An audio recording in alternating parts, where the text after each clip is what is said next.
Einar, þetta nú bara mjög sætt eða ekki. Að lenda undir 0-2, bakið gjörsamlega upp við vegginn, koma tilbaka. Þetta ekki svona það bara sætasta í þessu?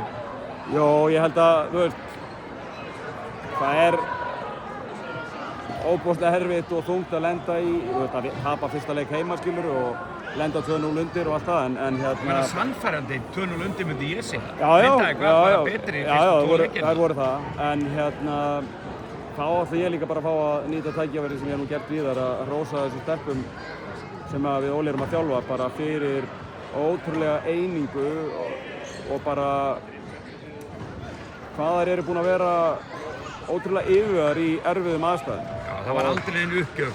Uppgjöf var ekki til staðar og paník var ekki til staðar, enginn að benda fingrum, bara trú á liðið sitt, trú á samherjana sína, bara algjörlega bara samheldin fyrir allan peninginn, eitt skref í einu og hérna þess vegna er þetta bara fáránlega sætt að uppskera svona ríkulega því að við vorum náttúrulega að vinna bara ríkalega vel mannað lið, ég er búinn að segja þetta við áður, þú veist, NBA-stelpa, Euroleague-stelpa, frábær bandaríkjamaður, Hesindal sem búinn að vera hérna lengi og náttúrulega reyndist okkur bara drullu erfið, sérstaklega í fyrstu 2 leikjunum, sama með Isabellu, en mér fannst aðlaganir okkar varnarlega þegar leið á seríuna bara massa hrós á stelpunar og svo trúðum við bara á ferskari fætur og þú veist, ég tek eitt leikli hérna, það eru 2 og 18 eftir, einfallega vegna þess að ég trúði að þær myndu springa á endanum því að hraðinn var okkar vopn í þessari seríu. Já.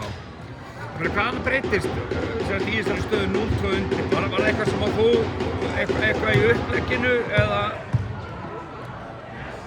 Bara hrósa á Lalla og Nökkva og Grindavíkur liðið bara, þú veist, hvernig þær voru að execúta, þú veist, þær voru að setja okkur í stökustu vandræði í boltaskilleik í toppinn í leik 1 og boltaskilleik í vænginn í leik 2. Mér fannst við aðlaga okkur vel, en á sama tíma, þú veist, vissu alveg að það voru fleiri hlutir. Við þurftum aðlaga okkur í matchupi, Farja kemur í síðasta leik og raða fristum fyrir utan. Við settum bakur meira á hana. Svo bara, já, þú veist, það sem breytist náttúrulega bara, við erum að fá framlag frá öllum 8 leikmönnum okkar og það sýndi sig í dag, þú veist, það er rosa auðvelt að tala Brittany og Danny sem dæmi, en fyrir mér, þú veist, bara fyrsta sem ég hugsaði bara varnarleikurinn hjá Helenu og Söru á Abby Beeman, menn hún er 3 af 32 í fristum í þessari seríu. Það er eiga... Hvað er það eiginlega? Bara geggjaða varnarleikur. Bara vörnin hjá ykkur? Geggjaða varnarleikur og hérna Sofía Róma.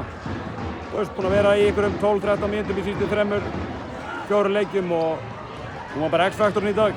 Geggjuð í vörn, gerði sitt sóknarlega og bara sýndi hvað hún er mikill liðsmaður eins og það er allar. Krista kemur hérna á bekknum, ekki mörgum mínútum í fyrri, setur 2 humongous Trista hérna í setið. Það er allir að chippa inn í, þannig að þetta er bara liðsigur.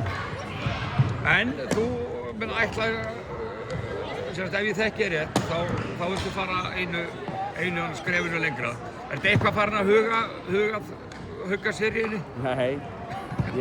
Bara njóta í kvöld og... Já, við erum bara búin að tala það í nokkuð marga daga að taka bara 1 dag í einu og vera ekki að ofhugsa neina hluti og það hefur ekki hvarflað að mér að hugsa Hauk að vera í þessari seríu einfalda vegna þess að ég vissi að við vorum að spila við frábært lið og við þurftum að eiga toppleiki til að komast í gegna og það er drullu erfitt að lenda 2-0 undir og vinna. Það er bara erfitt að vinna 3 leiki í röð á móti mögnuðum liðum og hérna... Vel gert hjá okkur. En það að gera það, þú veist, færi mér bara óbúslega trú og hérna... Nú fyrir við Óli bara að vinna í að greina Hauka og hérna stutt á milli. Það verður að flýta sér að klára þetta mótið. Frábært, takk hérlega fyrir.